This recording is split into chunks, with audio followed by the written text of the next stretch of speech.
se los presento. No sé si ustedes ya tenían el título de la clase, ¿no es cierto? Sí, estaba en el horario, pero yo lo vi, no sé el resto. Ya, no se preocupe, vamos a verle un poquito.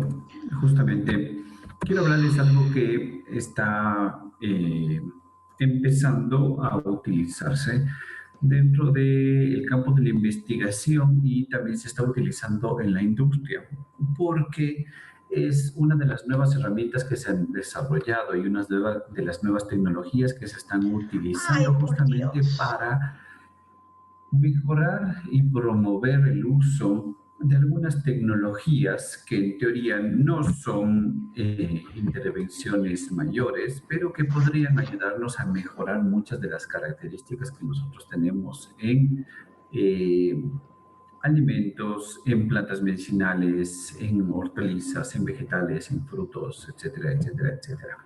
Les voy a comentar un poquito de lo que yo hice durante mi tesis de doctorado y les voy a presentar un poco de las intervenciones que se están planteando ahora dentro de las líneas de investigación en este campo.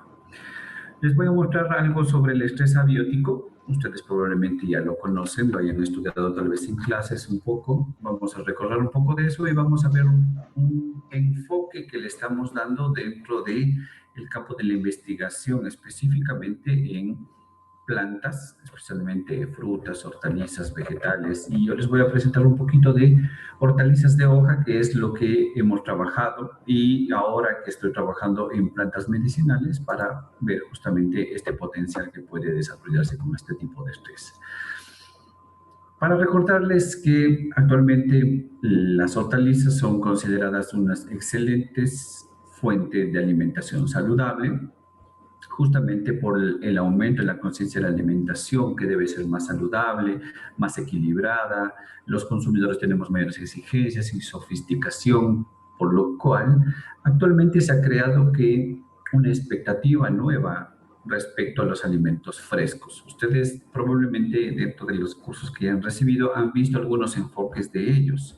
Sin embargo, lo que quiero recalcar un poco es el consumo de hortalizas, específicamente por el interés que se ha desarrollado por los beneficios nutricionales que estas pueden aportar a la dieta.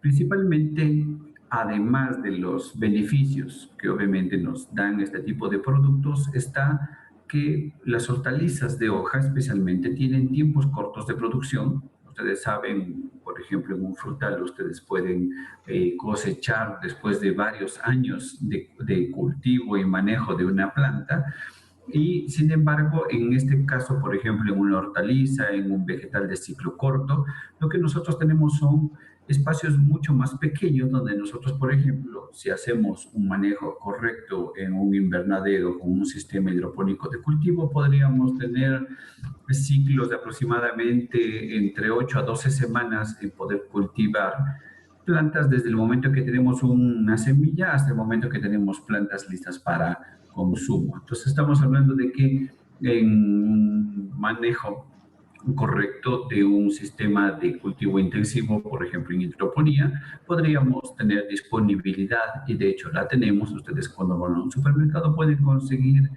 hortalizas de hoja básicamente todo el año, sin interrupciones de por medio. ¿Qué es lo que pasa? Las hortalizas de hoja son muy apetecidas, principalmente por todo lo que tiene que ver con su contenido de antioxidantes, el contenido de vitaminas que estas pueden tener, y además que son una buena fuente de minerales y fibra dietética. Ustedes recuerden que actualmente se tiene esta visión y esta necesidad de que aumente la cantidad de fibra dentro de nuestra dieta.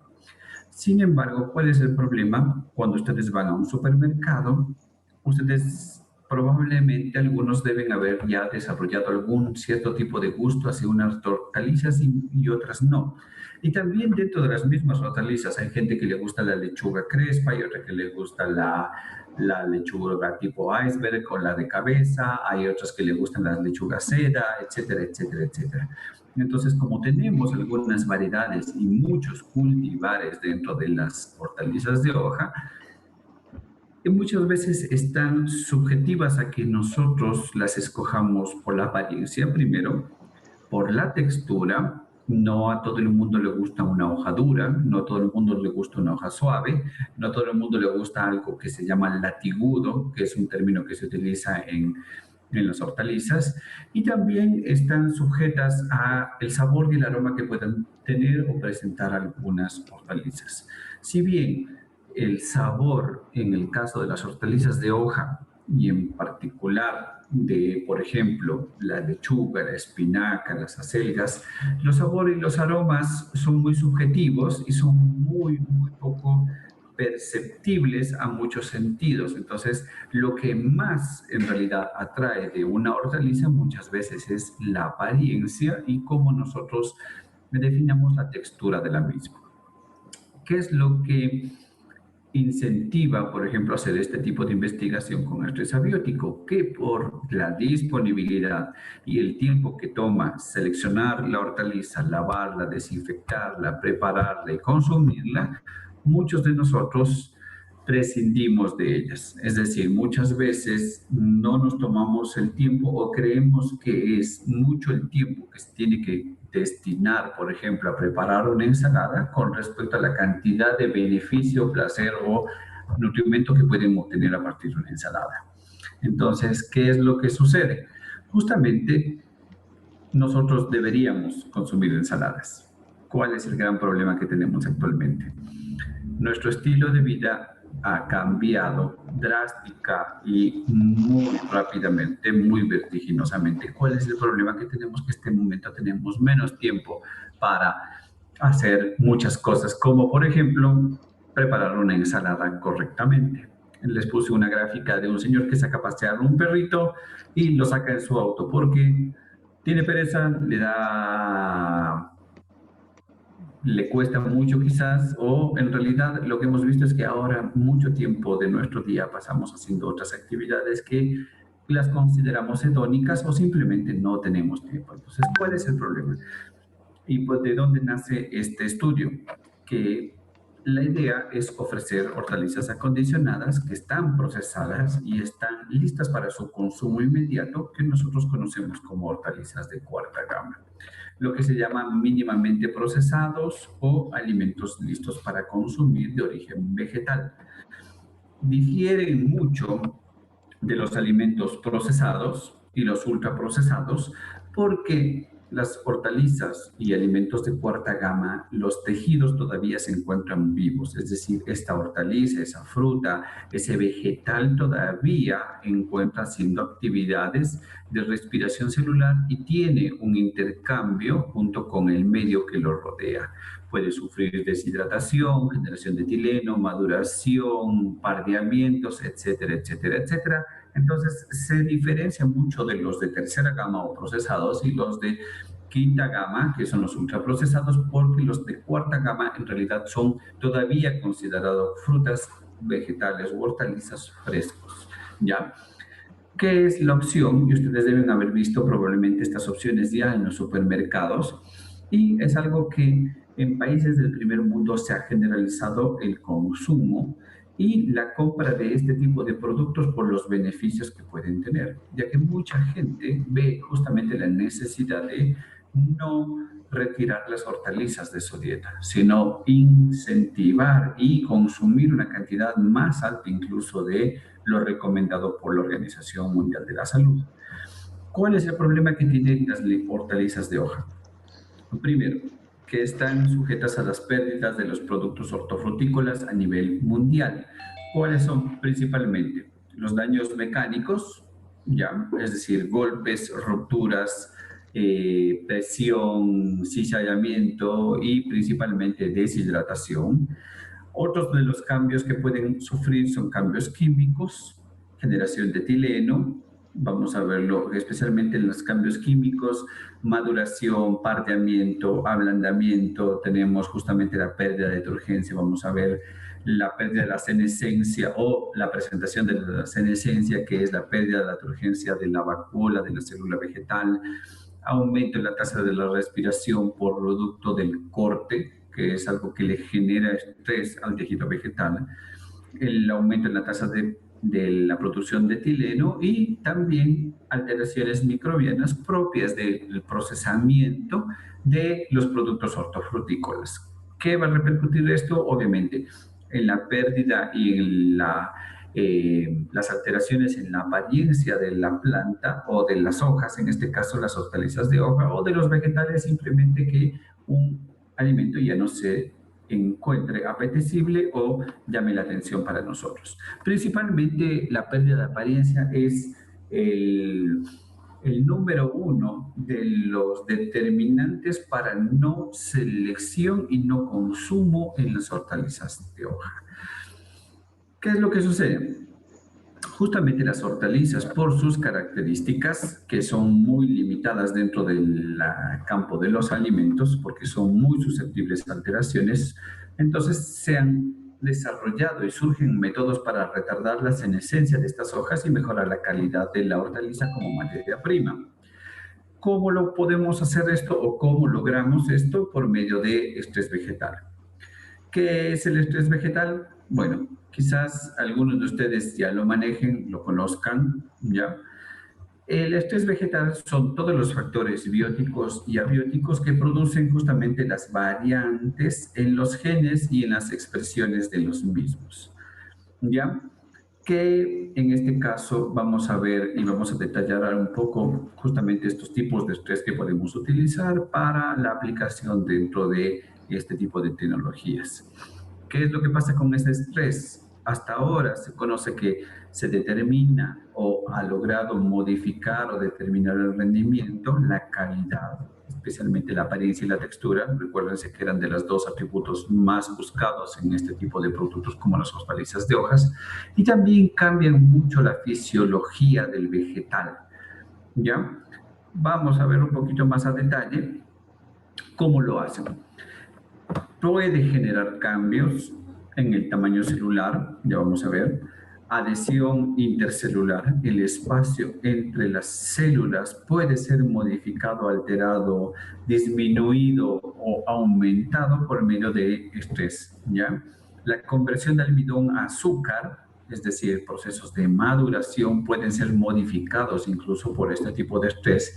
La pérdida de agua, la composición y la fuerza de la pared celular también pueden ser modificados por este tipo de productos. Ya. ¿Qué es lo que sucede y qué es lo que vamos a ver ahora? Aquí tenemos un diagrama que es una representación gráfica de cómo se presenta el estrés para las plantas, para los vegetales especialmente. Tenemos el estrés biótico y el abiótico. En el biótico, todo lo que es vivo, los animales herbívoros, microorganismos que pueden ser patógenos, parásitos, insectos, hongos, especialmente bacterias, pueden generar justamente estos procesos de estrés biótico sobre los tejidos y sobre las plantas. Y también tenemos un estrés abiótico, como por ejemplo el calor, los golpes de calor o las temperaturas más que el calor como tal, siendo más drástico el uso del calor. La cantidad de minerales y nutrientes necesarios para la planta puede ser el exceso de ellos o la carencia de los mismos, las sequías, es decir, la carencia de agua suficiente para hacer los procesos metabólicos de la planta, el pH del suelo, los golpes de frío, la presencia de metales pesados, la cantidad y la calidad de la luz y la humedad relativa. Todo eso influyen justamente en las plantas, generando estos procesos de estrés biótico y abiótico. ¿Ya? Este estrés, ¿qué es lo que desencadena? La aparición de metabolitos secundarios. Los metabolitos secundarios justamente son, ustedes deben haber visto probablemente ya dentro de la maestría, justamente estos productos generados por las plantas, que son de naturaleza química generalmente, que les sirve a la planta para generar estos procesos de protección sobre supervivencia, de manejo de estrés o eliminación de algunos de los estrés, por ejemplo, los bióticos, que le permite sobrevivir a la planta. ¿Qué es la ventaja de las plantas frente a otros seres vivos? que las plantas han evolucionado durante millones de años aprendiendo a manejar el estrés, tanto biótico como biótico, cosa que nosotros, por ejemplo, los humanos o los animales muchas veces no podemos generar, no podemos generar nuestros propios metabolitos secundarios y por eso se desencadenan enfermedades degenerativas, cáncer, etc. Sin embargo, la planta, como no puede moverse, no puede esconderse, no puede buscar agua por sola o no puede quitarse de una helada o de un sol incandescente, entonces aprendió a desarrollar justamente estos metabolitos que le servirán para supervivencia y que para nosotros como humanos que podemos utilizar las fuentes de justamente estas plantas, podemos utilizarlos para nuestro beneficio. Principalmente hasta ahora, ¿qué es lo que se ha generado dentro de los metabolitos secundarios? Fármacos, su utilización también dentro de la industria de agroquímicos y, por ejemplo, mucho en la industria de saborizantes. Vamos a ver un poco más adelante justamente qué es lo que quiero que ustedes le pongan un poquito más de interés por allí. Las propiedades fisiológicas, las propiedades mecánicas, sensoriales y el proceso de la senescencia puede ser influenciado por medio de los estímulos de estrés abiótico. Entonces, si nosotros sabemos que las plantas pueden desarrollar metabolitos secundarios, pueden modificarse su fisiología por medio del estrés, podríamos utilizar en este caso nosotros, por ejemplo, procesos estresantes para que la planta aprenda a comportarse como a nosotros nos interesa. Es decir, empiece a desarrollar las características que nosotros deseemos en las plantas. ¿Ya? Aquí les voy a mostrar un gráfico que es de un estudio que se desarrolló ya hace algunos años, que fue cuando empezó a desarrollarse justamente esta nueva tendencia de utilicemos a las plantas para poder hacer lo que nosotros queramos. ¿Ya? Tenemos aquí los días de post cosecha en la parte inferior. De un segundo les voy a poner aquí. Partimos desde el día 0 hasta el día 8 y tenemos aquí un score o un puntaje de las características organolépticas en cuanto a el porcentaje de aceptación de este producto. ¿Qué es lo que pasa? Nosotros vemos en el control, tenemos con puntitos rojos y tenemos en el tratamiento estresado con sal.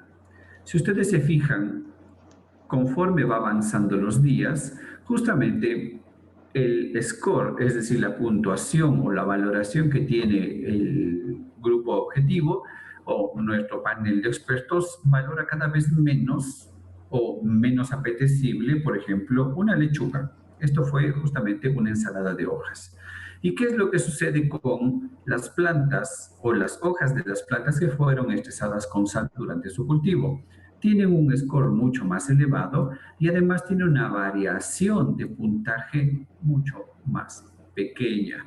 ¿Qué quiere decir esto? Que las personas que evaluaron estas hojas de plantas estresadas tuvieron un mejor puntaje y además extendieron su vida de post cosecha al tener una mejor puntuación, por ejemplo, en el día 7, que fue cuando se evaluó esto. ¿Qué es lo que sucede? Básicamente, nosotros hemos mejorado las características organolépticas de las mismas, porque de esa manera las personas dan un mejor puntaje y aprecian mucho más a las plantas que sin saberlo fueron estresadas. ¿Qué es lo que sucedió? Nosotros cuando vamos a buscar justamente cuáles fueron los responsables de que esas hojas sean mejor valoradas en la post cosecha, vemos que si bien hay aquí tenemos el control en el gráfico de la derecha, tenemos el control con una barra negra y tenemos las plantas estresadas con un color blanco. Lo que nosotros vemos aquí básicamente es de que las plantas al estresarse, su elasticidad, es decir, la capacidad que tiene de moverse la hoja sin romperse, no obtuvo variaciones, perdón. Lo que sí, el porcentaje de plasticidad, que es otra de las definiciones que se analiza en el área de la textura. ¿Qué es la plasticidad? En cambio, es el porcentaje de elongación de la hoja hasta el punto de ruptura. ¿Qué es lo que sucedió? Conforme nosotros estresábamos más a la planta, esta simplemente se movía de la misma forma, las personas no notaban diferencias tocando las hojas, pero el momento en que las doblaban y querían romperlas, sabían ellos de que necesitaban más fuerza para romper a las hojas de las plantas estresadas que las de las hojas que no están estresadas.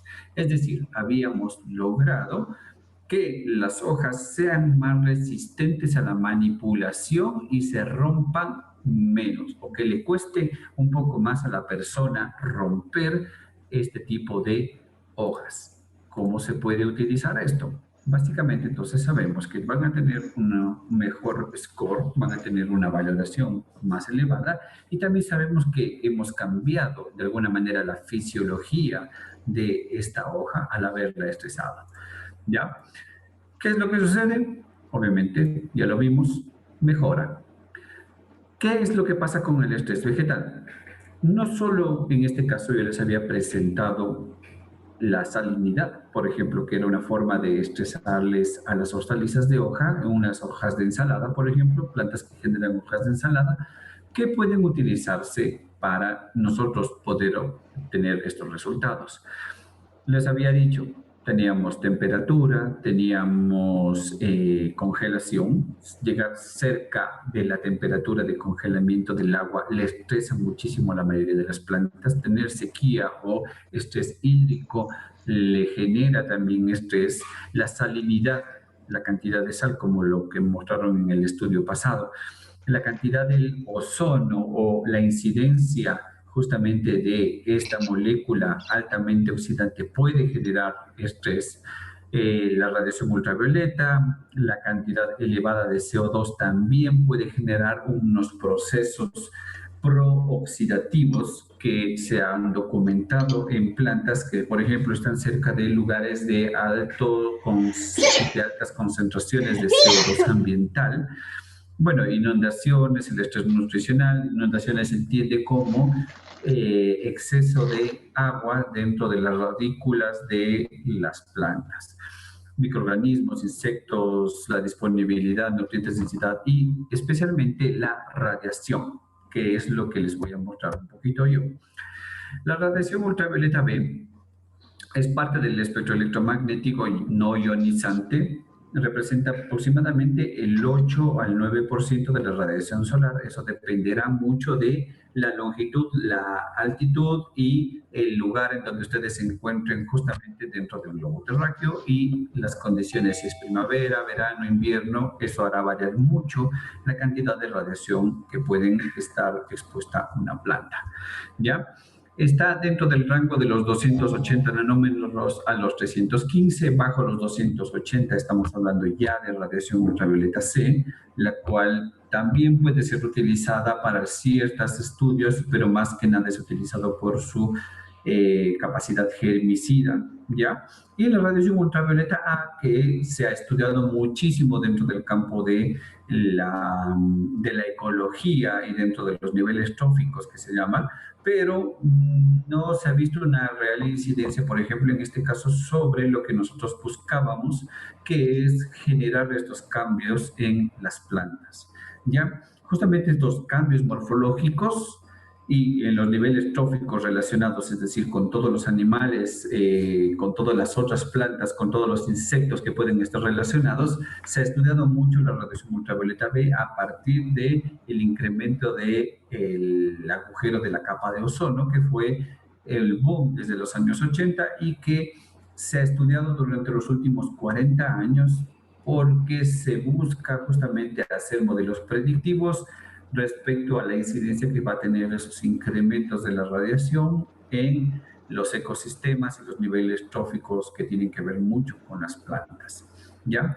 Esta ultravioleta B, por ejemplo, ahí tenemos una gráfica, ustedes ven a la Arabidopsis thaliana, que es generalmente la planta que más se utiliza como modelo vegetal para estudio de, por ejemplo, este tipo de tratamientos, y mucho se utiliza dentro del campo de la estudios de vegetación y de plantas, en todo lo que tiene que ver con genómica vegetal se utiliza mucho la Arabidopsis, y lo que se hizo aquí básicamente es la incidencia de radiación ultravioleta B para ver las diferencias en el crecimiento. Ustedes ven al lado derecho de esta gráfica tenemos una plantita con 0 kilojoules metro cuadrado de radiación ultravioleta B, y al lado izquierdo ven una planta la cual tuvo una incidencia de una radiación acumulada de 10 kilojoules por metro cuadrado. ¿Qué es lo que nosotros sabemos? Que la radiación ultravioleta B genera cambios bioquímicos y cambios morfológicos y fisiológicos. En la parte bioquímica sabemos y se ha documentado mucho el cambio en los procesos fotosintéticos, en la acumulación de pigmentos y, como empezamos en la clase, en los cambios justamente en los perfiles de los metabolitos secundarios. Puede ser el incremento, el decremento o los cambios en los mismos que pueden desarrollarse por la incidencia de la radiación ultravioleta B. Los cambios morfológicos y fisiológicos no vamos a verlo mucho dentro de esta clase, pero básicamente los cambios que se han observado son cambios más que nada que tienen que ver en la pared celular, en el espacio intercelular, en la rigidez de esta pared, en la generación de una segunda pared secundaria, la aparición de una pared secundaria o de una segunda pared celular, procesos de lignificación, procesos de ensanchamiento de las hojas, por ejemplo, procesos de generación de ceras y cutículas, ceras epicuticulares, en la lámina de la hoja, justamente para tratar de alguna manera reflectar la radiación ultravioleta que puede incidir dentro de las hojas. Y ya les voy a mostrar algunos cambios que se pueden ver, por ejemplo, aquí. En esta gráfica ustedes pueden ver al lado izquierdo está una planta que no tiene incidencia de radiación ultravioleta B, la A. La planta B tiene una lámpara de radiación ultravioleta B que incide directamente sobre la misma. ¿Qué es lo que pueden ver ustedes a simple vista? Pueden ver que en la altura de la planta decrece. Se ve que en realidad existe un decrecimiento respecto a la elongación de la planta, por ende hay cambios, por ejemplo, en la generación de auxinas y expansinas, se ha visto cambios en la generación del ácido gibberélico, por ejemplo. Entonces, ¿qué es lo que sucede? Básicamente, las plantas tienen otro comportamiento respecto a la elongación y la ruptura por medio de expansinas, ¿ya?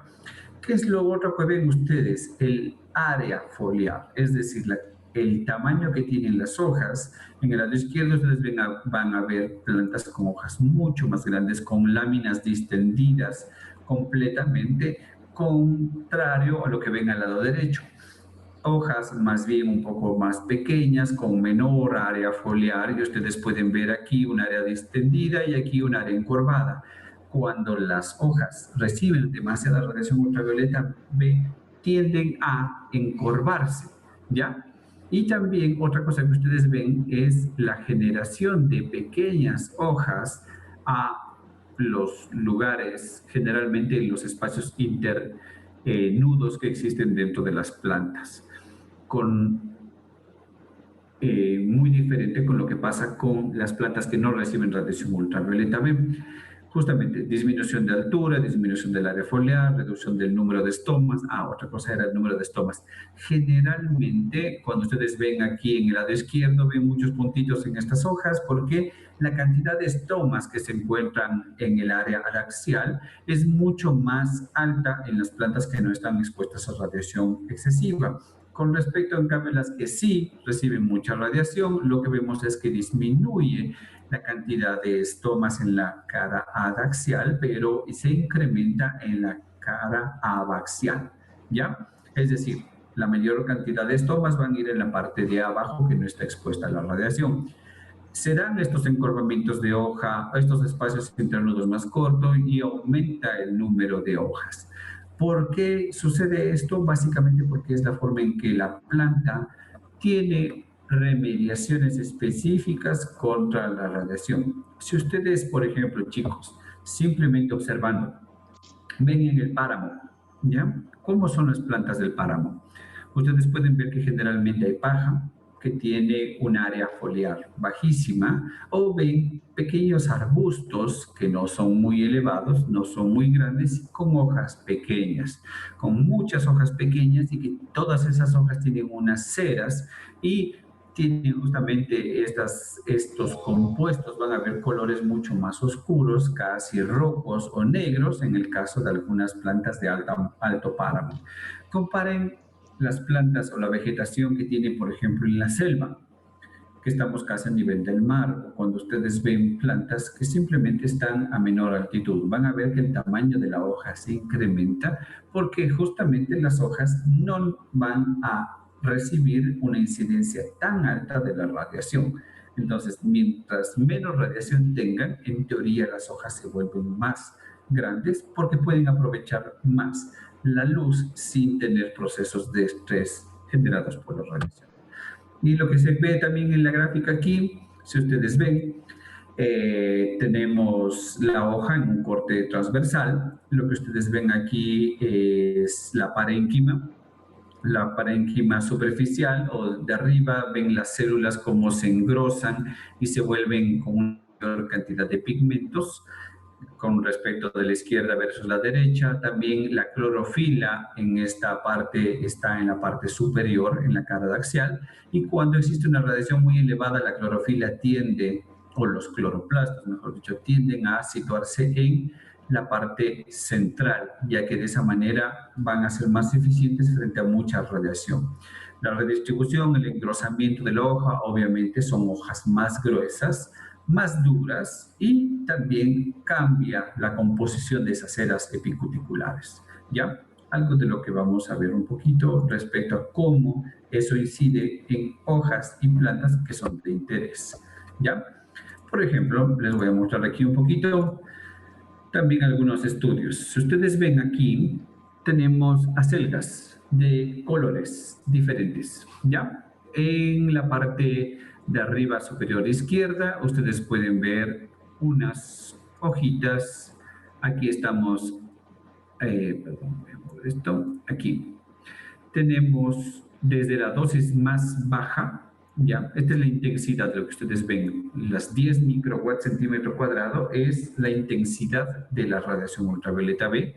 Si ven que mientras menor es la intensidad, la hoja se ve más grande, más oscura en algunos casos. Vamos a ver que eso no necesariamente es así siempre, pero van viendo que las hojas se parecen más ordenadas y más abiertas conforme empieza a aumentar la radiación. Ustedes van a ver que las hojas se vuelven más curvas, brillan más porque tienen más ceras, y también lo que vemos es que la cantidad de hojas disminuye. En la gráfica de la derecha, justamente ustedes también pueden ver lo mismo. Esto es la hoja que menos radiación recibió versus la hoja que recibió más radiación. El tamaño es mucho menor. La hoja, de hecho, cuando se tocaba y se palpaba, era mucho más gruesa. Sin embargo, lo que ven ustedes es que la variación de las acelgas de roja a amarilla varía bastante.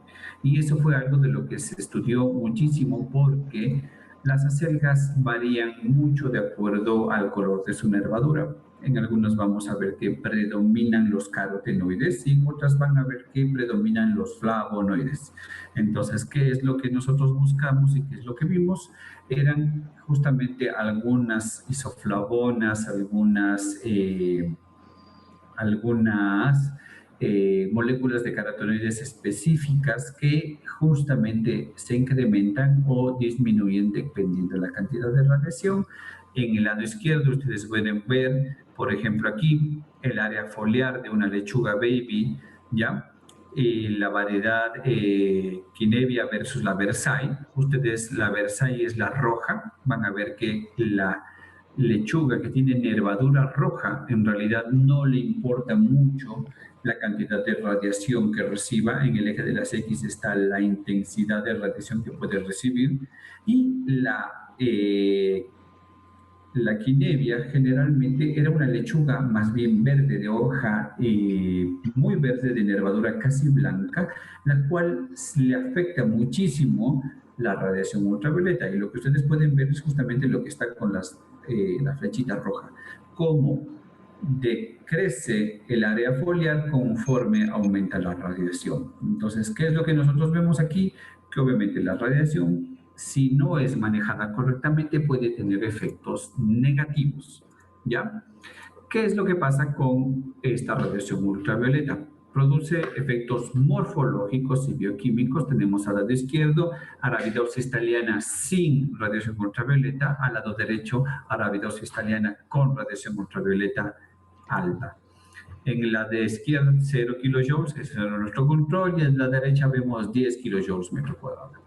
¿Qué es lo que vemos en los cortes transversales visto con microscopía electrónica? Al lado izquierdo ustedes pueden ver justamente lo que sucedió con el corte de una Arabidopsis, ¿ya? En la cual no existe suficiente, ¿cuál es la palabra? Radiación como para hacer cambios muy drásticos sobre la fisiología y la morfología de la hoja, y en el del centro ven unas dosis media y en el de la derecha una dosis elevada. ¿Qué es lo que se ve? Primero, se engrosa, ya sabíamos, la lámina se ha engrosado. Otra cosa que vemos es que la parénquima, justamente la parénquima empalizada, que se llama, que es las capas de células que se encuentran justamente en la parte central de la hoja, van perdiendo estructuras. Si ustedes ven en la primera hoja, se les nota las células vegetales bastante redondas, bastante definidas, y conforme empieza justamente a aumentar la parénquima esponjosa, empieza a aumentar la radiación, va perdiendo esa estructura, se va perdiendo justamente la delimitación de las células, y es porque la pared celular cambia muchísimo. La empalizada, obviamente aquí ustedes ven que va engrosando hasta el punto en que prácticamente acá en la última de la derecha ya no se observan células como que fueran parénquima empalizada. Se nota como que todo fuera una sola mezcolanza de parénquima. Es decir, ya no se logra dividir y diferenciar el tipo de células vegetales, porque obviamente la cantidad de radiación es muy elevada. Entonces, ¿qué es lo que sucede? Vamos a verlo. Las plantas generan o reciben un daño, después hacen procesos de reparación y finalmente pueden hacer procesos de aclimatación. Es decir, dependerá el nivel de respuesta, primero, de la intensidad, del tiempo que recibe este tipo de estrés, y otro muy importante, el estadio o estadio vegetal. Es decir, no es lo mismo estresar a una planta cuando es apenas una plántula, o cuando es apenas recién ha germinado y, por ejemplo, se encuentra todavía en proceso de germinación, o cuando ya es una planta madura. Si ustedes tienen una planta madura y la estresan, lo más probable es que empiecen a hacer procesos de floración, ¿ya? Alguna hortaliza de hoja, por ejemplo. ¿Ya? Pero ¿qué pasa cuando la planta está en todo el desarrollo vegetal? Cuando se encuentra en la mayor parte de acumulación de biomasa o de generación de hoja. Entonces, ¿qué es lo que sabemos nosotros? Que la intensidad por el tiempo se la conoce como dosis. Y lo que habíamos estudiado y habíamos encontrado es que se documentó muchísimo acerca de cómo las plantas mayores que se conocen, trabajan contra la radiación, cómo han evolucionado, cómo reparan el daño, ¿ya? Cómo hacen ese balance entre el daño que puede generar la radiación y los estrés, diferentes tipos de estrés, y la aclimatación a este tipo de estrés. Y lo que se busca es justamente aprovechar que conforme nosotros sepamos que podamos estresar a la planta y podamos hacer que ésta genere más compuestos de interés, podríamos mejorar las características no solo organolépticas, sino también las características nutricionales que puede tener esta planta. Entonces, ¿qué es lo que nosotros vimos aquí? El incremento de flavonoides, por ejemplo, con respecto a mientras más tiempo a la planta ustedes le estresen, la cantidad de flavonoides puede ir incrementándose a lo largo de todo el desarrollo de la planta. También tenemos, por ejemplo, la generación de la ascorbato deshidrogenasa y el glutamato deshidrogenasa, justamente como estas enzimas, que son enzimas de estrés, pueden ayudarnos, por ejemplo, o como la peroxidasa, la superóxido dismutasa, nos pueden ayudar justamente a balancear estos procesos de estrés con radiación. Y, por ejemplo, cómo se generan estos compuestos que no son de interés como las poliamidas, como las plantas. Conforme pasa el tiempo, primero incrementa el porcentaje de las poliamidas, pero ellas hacen estos procesos de reparación y luego se acostumbran a los procesos estresantes y finalmente lo que terminan es tolerando cantidades de estrés muy altas y desaparecen los metabolitos que no son de interés o que pueden producir procesos oxidativos, por ejemplo. Vamos a ver hasta aquí en un ratito, vamos a tener un break. Entonces, ¿qué es lo que nosotros nos hemos planteado y qué es lo que se ha estudiado generalmente dentro de este campo? Que justamente muchas plantas, hortalizas, frutos, etcétera, y dentro de las plantas, lo que nosotros estudiamos dentro del grupo al que yo pertenezco está el grupo de plantas medicinales. ¿Qué es lo que nosotros hemos visto? Que las plantas bajo radiación ultravioleta B, las plantas medicinales pueden tener variaciones dentro de sus metabolitos, principalmente alcaloides, terpenoides y polifenoles, los cuales tienen un potencial y se ha demostrado su uso tanto como farmacéuticos, nutracéuticos y como potenciales fuentes de nuevos metabolitos o de nuevos compuestos con interés farmacéutico porque tienen ciertas características que pueden ayudar al control de enfermedades o la prevención de aparición de las mismas. Estos metabolitos generalmente están indicados en la prevención justamente de enfermedades y que también estas plantas no solo generan estos metabolitos cuando existe radiación ultravioleta B, sino bajo diferentes condiciones de estrés.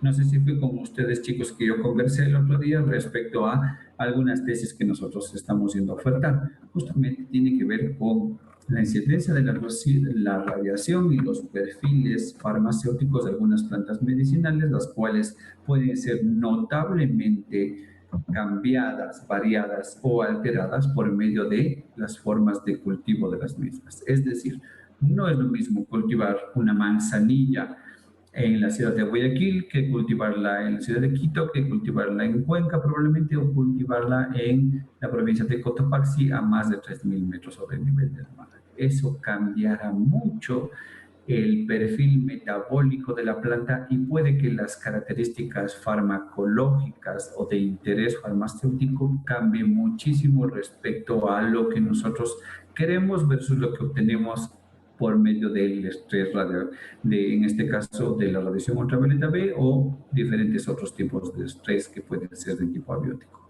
Justamente la producción de estos metabolitos secundarios en altas concentraciones es un mecanismo de defensa que puede aumentarse por la exposición a la radiación ultravioleta B. Estudios o varios estudios en algunos cultivos de interés agronómico justamente han reportado incrementos de aproximadamente desde un 10% hasta un 300%. Es decir, por ejemplo, si ustedes tenían quercetina, se me ocurre, que es una molécula bastante interesante por su capacidad antioxidante, en una planta como por decir el cedrón, ¿ya? Supongamos que tienen cedrón, hierbabuena, menta, cualquiera de ellas. ¿Qué es lo que sucede en las plantas medicinales? Si ustedes la cultivan dentro de un invernadero, probablemente no saquen todo el provecho de la capacidad de quercetina que puede tener el cedrón cultivado simplemente en condiciones ambientales. Otra de las plantas que tienen un altísimo contenido de quercetina es la guayaba, principalmente en sus hojas. Las hojas de guayaba son riquísimas en quercetina. Supongamos que vamos a hacer un cultivo intensivo de guayaba y ponemos invernaderos. Probablemente la cantidad de quercetina que tengan las hojas de guayaba cultivado dentro de invernaderos no equivalga a la cantidad de quercetina y otros metabolitos que puede desarrollar la guayaba cuando es cultivada en condiciones ambientales. Entonces, esto es algo que vamos a ver un poquito de resultados. Les voy a dar 5 minutos, chicos, para yo también refrescar mi garganta. y nos vemos en 5 minutos. ¿Tienen alguna pregunta hasta aquí, chicos? Les escucho.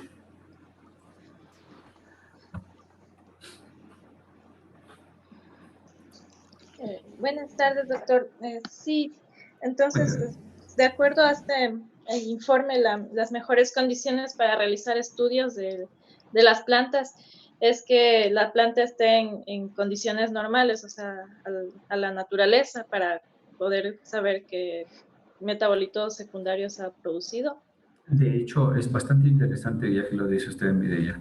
Dentro de un proyecto que nosotros estamos evaluando plantas medicinales, hemos hecho colección y recolección y cultivo de algunas plantas medicinales de uso aquí en la ciudad de Cuenca en diferentes condiciones ambientales. Hemos cultivado y hemos recolectado, comprado y etcétera. Por ejemplo, plantas medicinales a 400 metros sobre el nivel del mar, a 800, a 1200, a 2400.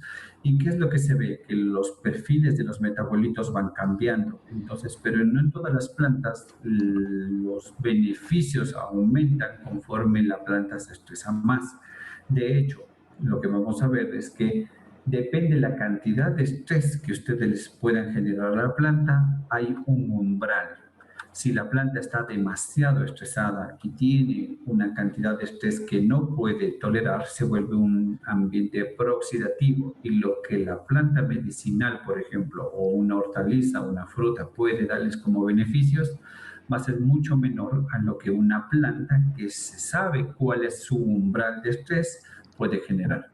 Y esto básicamente se está utilizando, por ejemplo, en algunas industrias, como por ejemplo la del café, ¿ya? ¿Qué es lo que se hace ahora? Se estresan muchas plantas de café para justamente que puedan desarrollar más ácidos orgánicos, que es como la forma que el café generalmente combate muchos de los procesos oxidativos, y lo que hace es también generan algunos metabolitos que son de interés dentro de la valla, y cuando ese café es fermentado, ¿ya?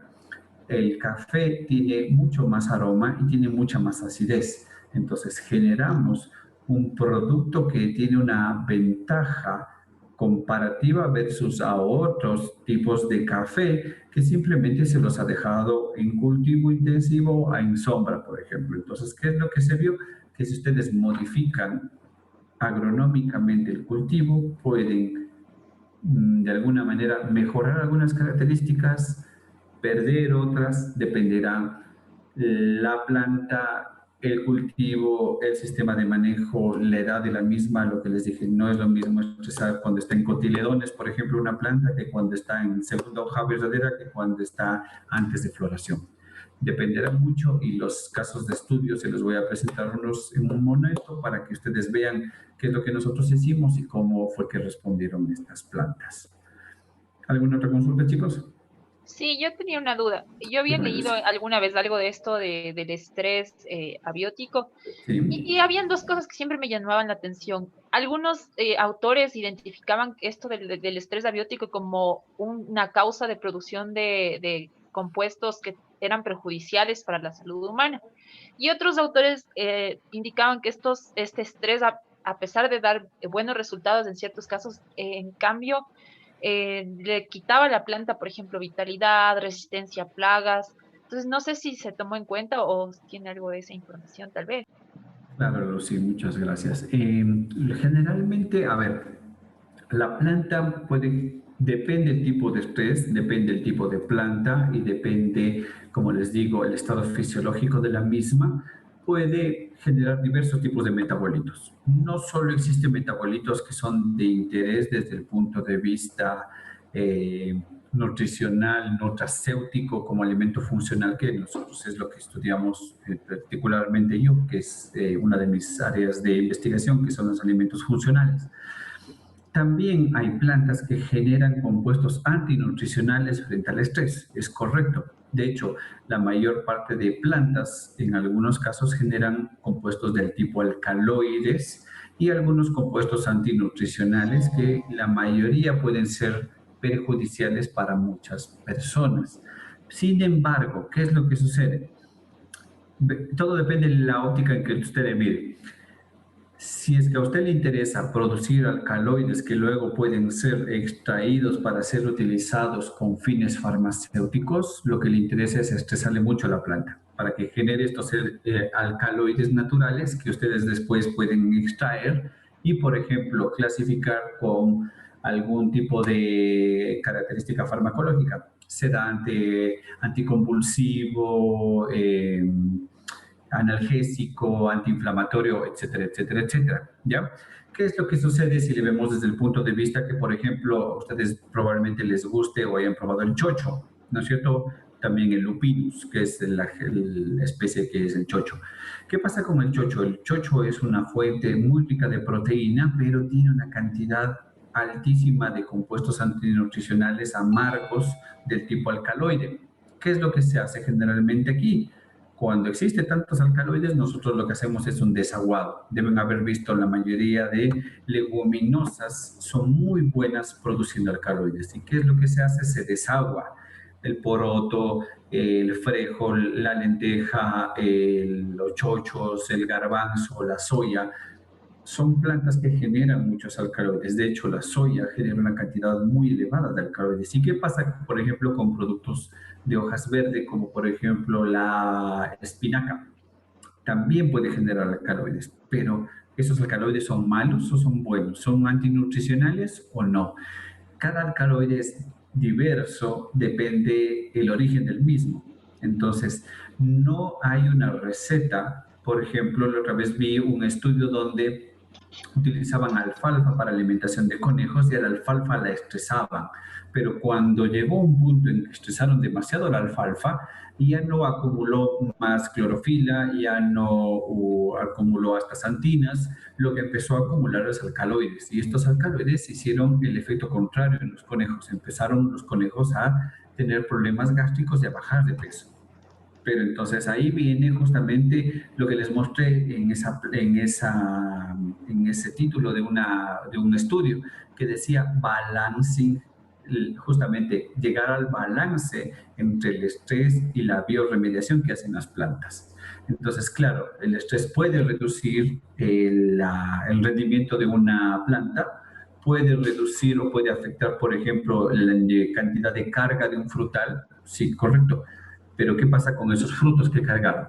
Son más apetecibles, tienen más compuestos nutricionales de interés, tienen más polifenoles, tienen más antioxidantes. Entonces, eso es justamente donde viene, y eso voy a comentarles en la segunda parte de la clase, chicos. Démonos 5 minutitos y volvemos en 5 minutos para continuar con la clase.